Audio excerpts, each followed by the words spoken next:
সকলোকে নমস্কাৰ। জয় আই অসম, জয় জুবিন দা।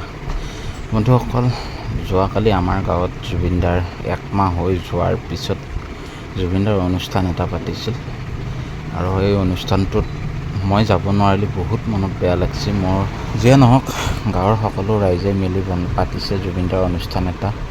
আপোনালোকক অলপমান ক্লিপ এটা দেখাই দিছোঁ, চাব। কেনেকুৱা হৈছে কমেণ্ট কৰি জনাব।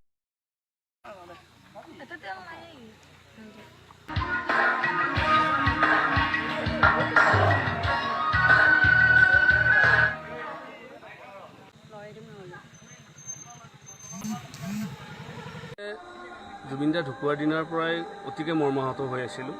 আমাৰ যিখিনি যুৱচাম আছিল, আমি যিমানখিনি পাৰোঁ আমি গুৱাহাটীত সৰু সজাইলৈ গ'লোঁ তেখেতক শ্ৰদ্ধাঞ্জলি জনাবৰ কাৰণে।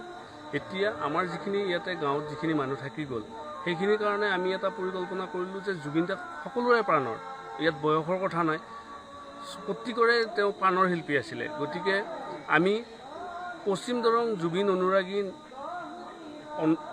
উদ্যোগত আমি ইয়াতে আজি এমহীয়া